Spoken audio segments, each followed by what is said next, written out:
ዘረኛው ሰይጣን ታሪክ ይሄን ይመስላል። ዕውቀታችን እንዳይወሰድብን፣ እንዳይሰለብ፣ ገንዘባችን፣ ጤንነታችን፣ እድላችን እንዳይወሰድ ባለበት እንዲቀመጥ መጸለይ ያለብን አንድ ጸሎት አለ። አንደኛ ከዕውቀት ጋር ከሆነ መልካ ዑራኤል ወይም ድርሳነ ዑራኤል መጸለይ ነው። የዕውቀት መልአክ ስለሆነ የዕውቀት መልአክ ነው ስንል ዝም ብሎ አይደለም። ልጆቻችሁ ትምህርት ቤት ፈተና በሚበዛባቸው ሰዓት፣ በሚጨነቁ ሰዓት ዑራኤል ቤተክርስቲያን ሄደው እንዲጠመቁ፣ ምንም እንኳን ቅዱስ ቁርባኑ የክርስቶስ ቢሆንም ዑራኤል ቤተክርስቲያን ሄደው አስቀድሰው ቆርበው ቅዳሴ ጸበል እንዲጠጡ ማድረግ፣ ከዕውቀት ጋር የተገናኘ ማንኛውም አይነት ነገር ሲያነቡ ምንም ሲሉም የዑራኤልን ጸበል እየጠጡ እቤታቸው ላይ ያርጉ፣ የተጠመቁ በመልካም መልኩ መኖር ዕውቀትን ያሳድጋልም ያጸናልም፣ አይወሰድብንም፣ አይሰለብብንም። የመርሳት ችግርን ሁሉ ያስወግዳል። በርሜል ቅዱስ ጊዮርጊስ በዚህ አጋጣሚ ልናገር ፈልገው የአእምሮ ዝግመት ችግር ያለባቸው የሚጥል በሽታ ያለባቸው ሰዎች ሄደው ቢጠመቁ መልካም ነው። ብዙ ሰው ሲድን አይቻለሁ። ይሄን እንደ ምስክርነት ነው የምሰጠው። በጣም ብዙ ሰው እንደ አንድ መረጃም ጭምር ነው። እሺ ሌላው ሀብት ንብረቶቻችሁ እየወደሙ እየተሰለበባችሁ ልክ እንደ ዕውቀት እየጠፋባችሁ ከሆነ ሀብት ንብረቶቻችሁ ልጆችም ጭምር ማለት ነው መልካ ሩፋኤል ነው የሚጸልየው። መልካ ሩፋኤል በቃ በእርግጥ አባካኝ ሆነን እኛ ገንዘቡን እንደፈለግን እየመዘዝን ሰይጣን አባከነብኝ ማለት የለብንም። ግን ምኞቶቻችንና ፍላጎቶቻችንን ሰብስበን መቀመጥ የምንችለው መልካም መልኩን ስንጸልይ ነው። በየቀኑ ጣፋጭ የሚበላ፣ በየቀኑ ልብስ የሚገዛ፣ በየቀኑ በየጊዜው በየሳምንቱ አዳዲስ ልብሶችን የምትገዛ ወይም ደግሞ ሁሉ አማረሽን ገበያ አታውጣት አይነት ነገር ከሆነ ያን ስሜት የሚያመጣው መንፈስ በመልካም መልኩ ነው የምንመታው፣ በድርሳኑ ነው የምንመታው፣ የሩፋኤልን ጸበል በመጠጣት ነው። ለሁሉ መላእክቶች የራሳቸው የተሰጣቸው ነገር አለ፣ ጤንነታችሁም ጭምር ማለት ነው።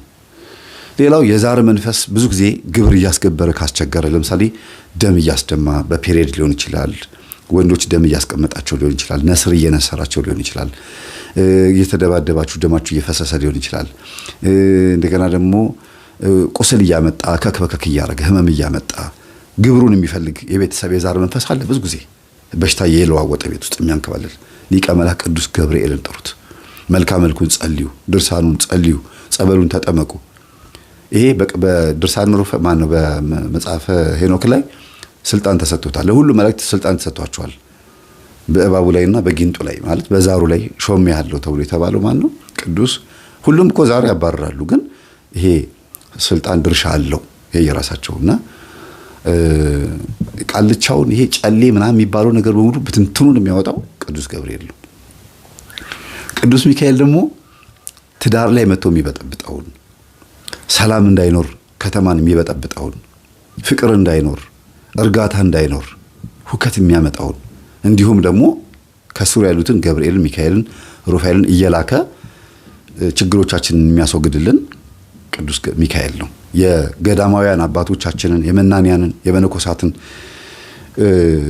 ስጋ ፍትወት ሲመጣባቸው ስክንም ያደርግላቸው የሚያበርድላቸው በስግደት በጾም በጸሎት እንዲበረቱ ሰዓቱን ጠብቀው ተነስተው እየቀሰቀሰ 9 ሰዓት ላይ እንዲጸልዩ የሚያደርግ ሌሊቱን ሙሉ በጸሎት እንዲተጉ በገዳም የመጽናት የመታገስ አንድ ነገር የመቻል የመቋቋም ቻሌንጅ የማድረግ ስልጣን የሚሰጥ ቅዱስ ሚካኤል ነው።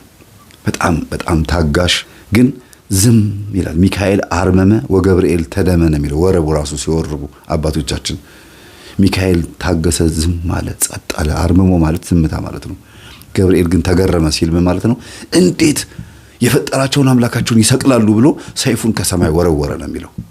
የቤተ መቅደስ መጋረጃ ለሁለት ተከፈለ ከሚለው ጋር ማለት ነው ሲያያዝ ምንድነው የሚካኤል ትልቁ በቃ በጣም ለየት ያለ ባህሪው መልአካዊ እርዳታው ለኛ መልአካዊ እርዳታው ጸባይኛ ያደርጋል። በጣም ትህትና ያላቸው ሰዎች ብዙ ጊዜ ከቅዱስ ሚካኤል በረከት አግኝተዋል። በተክሊል ተጋብተውም የሚበጣበጡ ባለትዳሮች ካሉ ጸልዩላቸው በመልክአ ሚካኤልና በድርሳነ ሚካኤል። በቁርባን ተጋብተው በተክሊል ተጋብተው ቤት ውስጥ ብጥብጥ የሚያደርጋችሁ ሰው ካለ ያወቃችሁትም ሰው ይኖር ያላወቃችሁትም ሰው ይኖር አጋልጥም በሉት ከዚህ ቤትም አጥፋ ሚስጥሩን ግለጥልን ካላችሁት ያወጣል።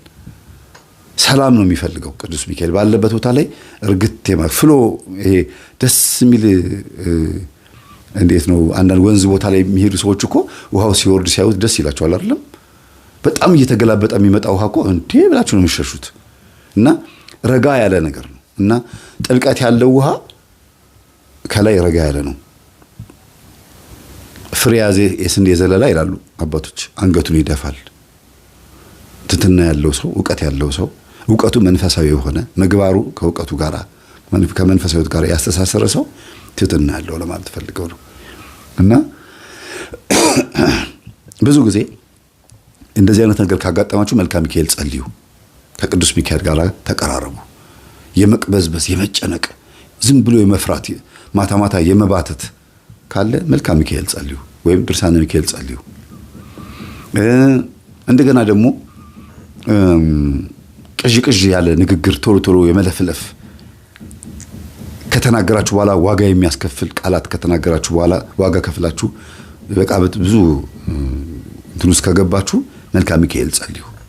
ሰከን ብዙ ማዳመጥን ትንሽ መናገርን ያስተምራል ይባላል ቅዱስ ሚካኤል። ስትናገሩ ድምጸታችሁ ራሱ የተስተካከለ ይሆናል። የተገራ ንግግር ይሆናል። ሰው የሚያስደነግጥ ሳይሆን ሰውን የሚስብ ይሆናል። እርጋታ ያለው ንግግር ብዙ ጊዜ ሰዎችን ይማርካል ይባላል። እነዚህ የመሳሰሉ አካባቢዎች ያሉትን ነገሮች ቅዱስ ሚካኤል ሰዎችን ይመግባል፣ ያገለግላልና ከበረከቱ ከርዳታው ከዚህ እርዳታው በረከት እናገኝ ዘንድ መልክአ ሚካኤል እንጸልይ። ሌላው ደግሞ በህይወታችን ውስጥ አንዴ ለቅሶ፣ አንዴ ደስታ፣ አንዴ ሐዘን፣ አንዴ በቃ ድብልቅልቅ ያለ ነገር የምትኖሩ ከሆነ ጨራው አልጨበጥ ያላችሁ ላይፍ የተዘበራረቀ ጨለማና ብርሃን ከተፈራረቀባችሁ መልክአ ራጉኤልን ጸልዩ። መልክአ ራጉኤል በህይወታችን ውስጥ ጨለማና ብርሃን የሆነው ላይፋችንን ክፉ ነገር ሲመጣ ለበጎ እንዲሆን አድርጎ እንድንቀበለው አድርጎ ማይቀርልን ከሆነ ክፉ ነገር ከእግዚአብሔር የመጣ ከሆነ ነው። ታዲያ ከሰይጣን የመጣ ከሆነ ያስወግድላችሁና ያጽናናችኋል። ከእግዚአብሔር የመጣ ቅጣት ከእግዚአብሔር የመጣ ከሆነ እንድትበረቱ ካልደፈረሰ አይጠራም የሚያስብል ነገር ከመጣባችሁ ድፍርሱ ሰዓት ላይ እንዲጠራ እስኪጠራ ድረስ እንድትጽናኑ ያደርጋችኋል ማለት ነው። እና እንደየባህሪያቸው ነው የሚሄዱት። ሌላው መልክአ ሩፋኤል ነው። ማን ነው? መልክአ ፋኑኤል ነው። ቅዱስ ፋኑኤል ምን ያደርጋል መሰላችሁ?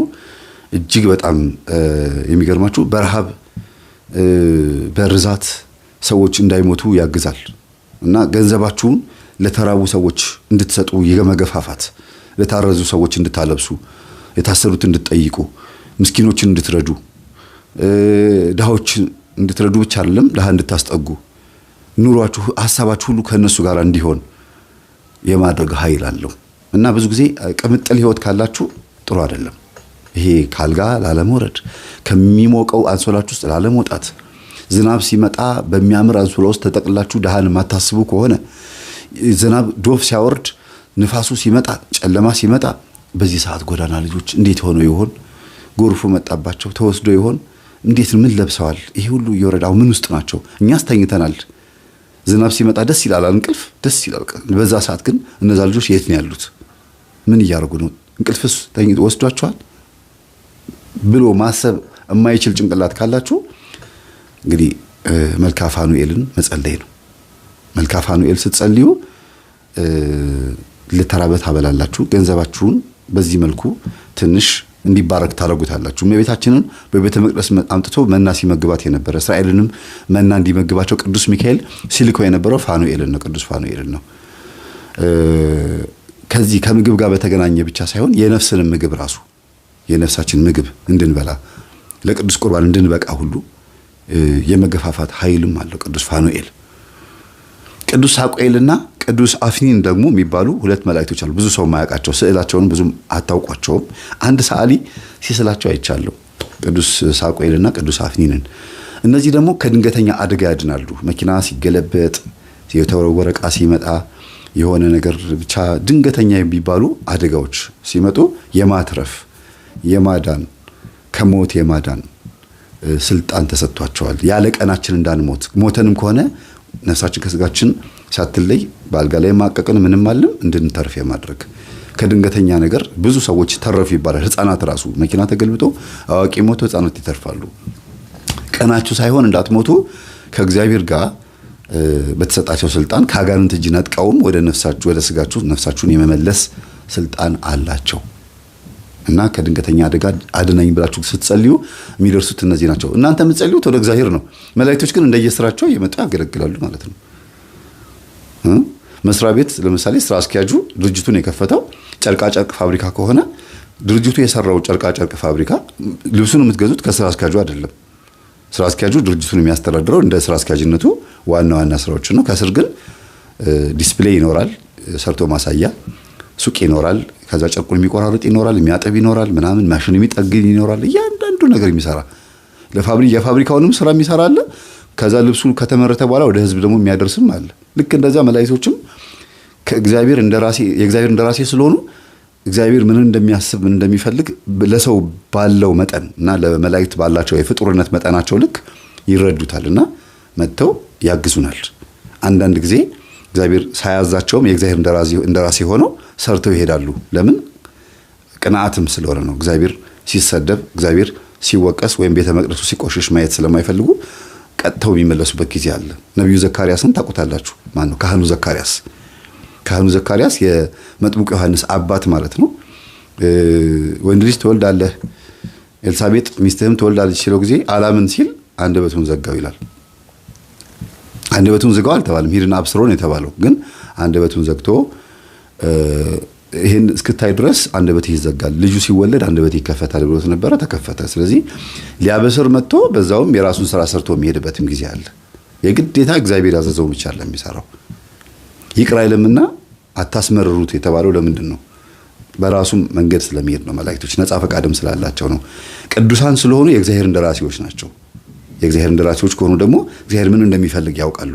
እንደ መጽሐፍ ቅዱስም ሕግም ይሄዳሉ፣ እንደ ፍቅር ሕግም ይሄዳሉ። አንዳንዴ ፍቅርን አስበልጠው ከሕጉ ውጪ የሚሄዱበት ጊዜ አለ። ሕጉ ከተጻፈው አልፈው ፍቅርን ብቻ አሳይተው የሚመለሱበት ጊዜ አለ። እንደዚህ ይደረጋል እንዴ ብላችሁ የምትሉት ከተጻፈው ውጪ ሆነው መላእክቶች የሰሩትን ስራ ብዙ ቦታ አንብበናልና ይሄን የመሰለ ገጠመኝ ስለተማማረን የአምላካችን ስም የተመሰገነ ይሁን። ዛሬ በጣም ብዙ ነገር ባወራም